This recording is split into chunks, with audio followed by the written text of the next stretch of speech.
One of the biggest losers of the campaign was, of course, polling. Almost all the pollsters, political insiders, and predictive models had Hillary Clinton strolling into the White House, all except one. The University of Southern California LA Times poll was the only major poll to see Trump win. The poll's final forecast showed Trump leading by a little more than 3 points, 46.8% to 43.6%. Joining us now to discuss the poll's innovative approach, or what worked at least, USC Center for Economic and Social Research Survey Director Jill Darling from LA. Jill, thank you so much for joining us. So what do you think was the major differentiator of your poll? Well, our poll is different from traditional polls in several ways, actually. One is that we talked to the same panel of respondents throughout the campaign. And that allows us to see actual change taking place among the group of people that we're talking to over time. Traditional polls tend to talk to different people each time they do a poll. And as they're often telephone polls, they have to reach their cohort of respondents by telephone, which is a whole different process than when we have a panel lined up and they know they're going to be responding each week. So that's really one of the major differences. Another big difference is in the way that we ask our questions.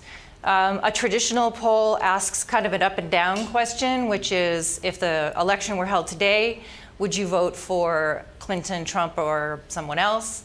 The way we ask it is we have a probabilistic method. We ask them to give us a percentage from 0 to 100 of the likelihood that they will vote for each one of those candidates. And so what we end up with is an interesting kind of measure of not only support for candidates, but also a level of support and a measure of uncertainty. So for an example of how this might play out is 1 week we might ask somebody that question and we'd find out they were 100% Clinton supporter. And then maybe the Comey FBI emails break and we come back and we ask them the next week. And maybe they're now a 75% Clinton supporter. And if you have enough of those slides accumulating, you're going to see that in our charts starting to go down.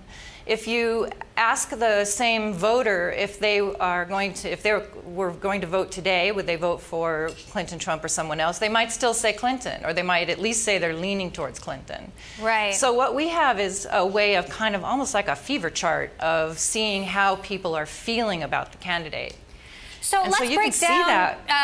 Let's break down some of the actual categories: gender, race, age, because you saw some very interesting trends across various categories. One of the deciding factors was white men who sat out in 2012 actually came out to vote. We've heard a lot about how 53% of white women voted for Trump. What are the trends that you saw?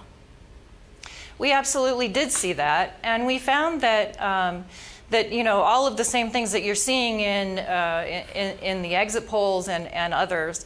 And we don't have our final numbers in yet. We still have one more step in our poll to get the actual vote from the folks that we talked to throughout the campaign season, which will give us an even closer look.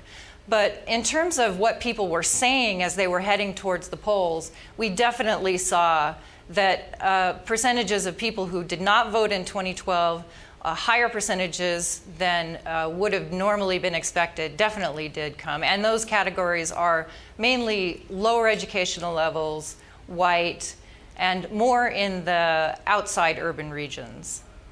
So last quick question, your poll didn't get the popular vote right, and in fact had Trump winning the popular vote. Obviously, the rest of the polls were very wrong in other ways, but how do you plan to change your methodology in the future, and how do you think other polls should change their methodology in the future to make sure that the country isn't so misled? Well, quickly? One of the things that I think our poll actually has an ability to, since we don't use a likely voter model, we have everybody who is an eligible voter is in our poll, and we weight them by their own self-reported propensity to vote. So that way we are able to see if there is a surge among people who might not have voted in the past.